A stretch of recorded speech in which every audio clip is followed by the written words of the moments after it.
নমস্কার বন্ধুরা, আমার চ্যানেলে তোমাদের সবাইকে স্বাগত। আজ আমি তোমাদের জন্য নিয়ে এসেছি বেঙ্গলি স্টাইলে মাটন কারি রেসিপি। এখানে আমি 700 গ্রাম পরিমাণের মাটন ভালো করে ধুয়ে নিয়েছি।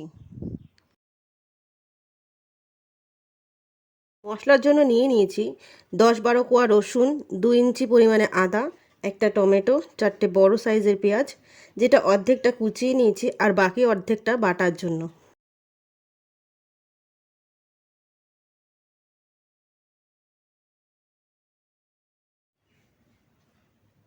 মাংস ম্যারিনেশনের জন্য 2 চামচি নুন, 1 চামচি হলুদ গুঁড়ো,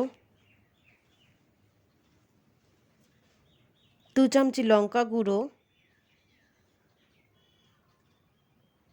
বেটে রাখা আদা, পেঁয়াজ, রসুন আর সর্ষের তেল দিয়ে নেব। মাংসটা ভালো করে মেখে আধ ঘন্টা রেখে দেবো।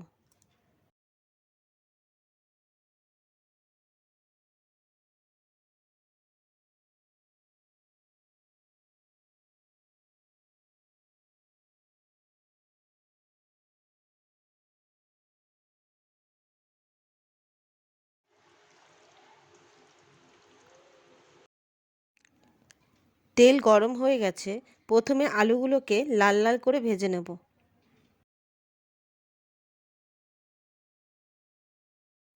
আলুগুলো আমার গোল্ডেন ব্রাউন করে ভাজা হয়ে গেছে, এবার আলুগুলো তুলে নেব। ফোড়নের জন্য আমি 4টে ছোটো এলাচ, একটা তেজপাতা, 2 টুকরো দারচিনি, লবঙ্গ ও অল্প সাজিরে ও জয়িত্রী নিয়ে নিয়েছি।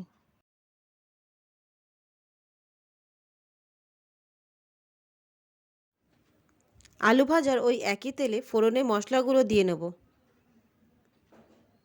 ফোড়নটা হালকা ভাজা হয়ে আসলে পেঁয়াজ কুচিগুলো দিয়ে ভালো করে ভেজে নেব।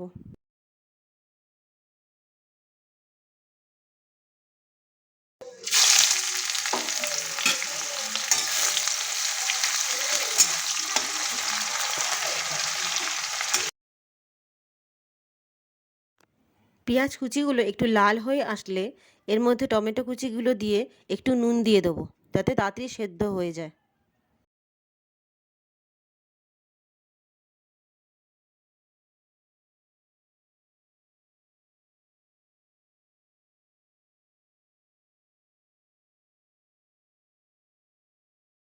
দেখতেই পাচ্ছ পেঁয়াজটা আমার লাল করে ভাজা হয়ে গেছে। এরপর ম্যারিনেট করে রাখা মাংসটা দিয়ে আমি ভালো করে কষিয়ে নেব।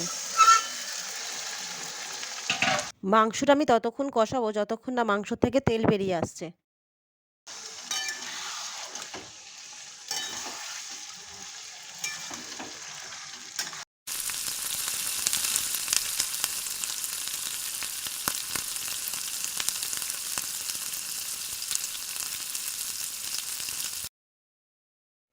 দেখতেই পাচ্ছ মাংস থেকে তেল ছেড়ে এসছে। এরপর আমি মাংসটাকে সেদ্ধ করার জন্য প্রেসারে দিয়ে 3 কাপ জল দিয়ে 4টে সিটি দিয়ে নেব।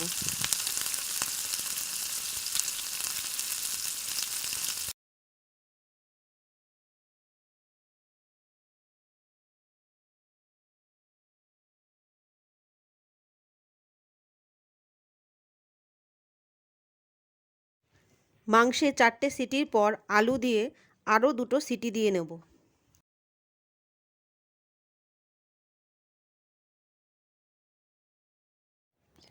আলু ও মাংস দুটোই সেদ্ধ হয়ে গেছে।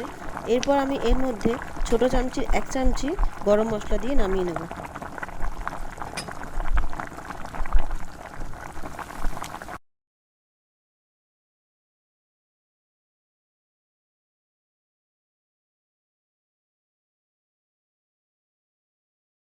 আমার এই রেসিপিটি যদি তোমাদের ভালো লেগে থাকে তবে অবশ্যই লাইক ও শেয়ার করো, আর কমেন্টে অবশ্যই তোমাদের মতামত জানিও। ধন্যবাদ।